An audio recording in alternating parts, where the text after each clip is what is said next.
What about Penn State, Jake? So same thing. I just think that the gap now to be gained, it's just too far. Um, I think if you're Ohio State or Michigan, though, if you're a fan of the Big Ten Conference or a fan of those two teams, you're rooting for Penn State to be dominant down the stretch because that makes that win for both those. That's both Ohio State and Michigan's marquee Means win more. this year. Um, so I'm calling their Rutgers game this weekend, and I just find this interesting. It doesn't have to do with this year, but as I was looking at their roster, I was blown away by how much young talent they have.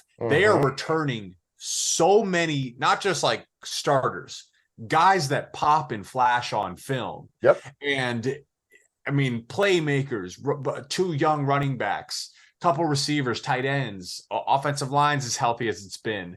I know people say what you want about Sean Clifford. He's been an excellent leader. He's tough as nails, and that's going to be valuable for their talented freshman, Drew Aller, coming up. So that program is in a very, very good place Yes. going forward for years to come. And if they can get to 10 wins going into the bowl game, which it seems likely that might happen. Oh man, now you've set the standard for this young talent coming off of the season they had last year to then Right. elevate those young guys have perspective of what losing looks like, what winning looks like. I say they're not getting into the playoff no matter what happens, but that's a team to really, we're going to be talking about them after that last whistle is blown and call it the college football season this year. That's a serious contender going forward next year. Let's Yeah, can go. I ask you that real quick? Yeah. You're the Big Ten expert, Jake. You mentioned going into next year and the youth at Penn State, but they do lose Sean Clifford. So let's just look at the Big Ten East, and these three teams: Ohio State, Michigan, Penn State. Going into next year, who has the biggest leg up? Because we assume that CJ Stroud. Stroud is gone. Sean Mm-hmm. Clifford also gone, right? Yep. So you do have JJ McCarthy, Blake Corum probably gone, right? Gone. Yeah. Yeah. Okay, so that you all three lose a significant player. Michigan brings back a quarterback.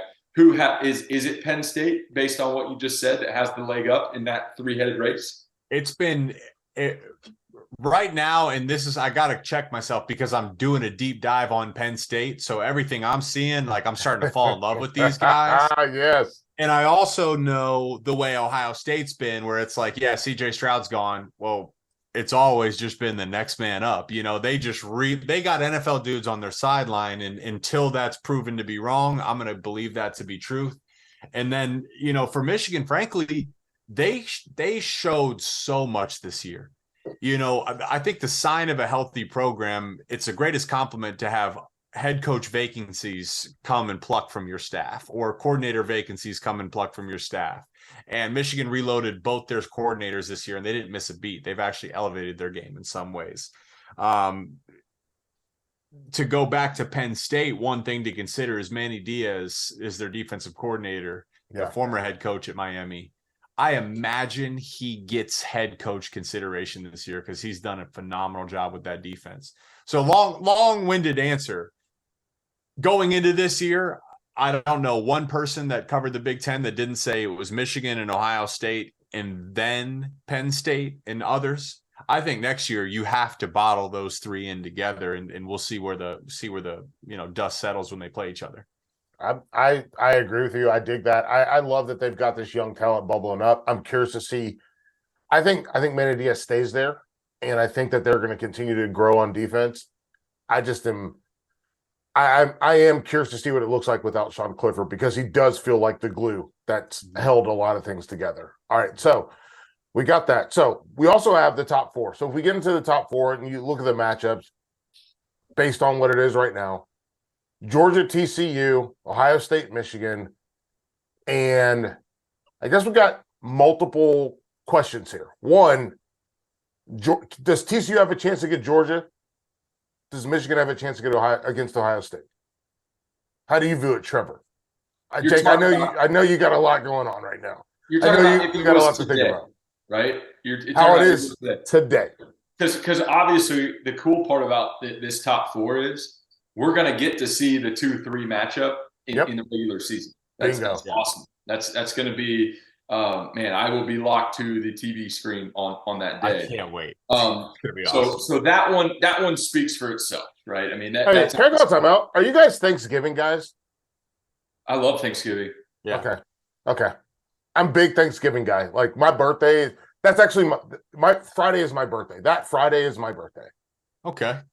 So I'm like a big, like I love Thanksgiving's my favorite holiday of the year. I just wanted to get that out because I'm hearing people be like, I'm ready to get to Christmas. And I'm like, no, there's another thing in between. Thanksgiving now, and I'll be real short-winded on this, not to get derailed, but Thanksgiving to me sets the tone for the holiday season leading up to Christmas, and it's better as an adult because when you're younger, it's like you don't get presents, there's good food, yeah, but you're just kind of sitting there. As an adult now, you literally sit there with your family. I get to sit there with my brothers and my dad and my aunts and my uncles, and I get to sip on an adult beverage, and we get to talk about adult things, and we get to watch ball.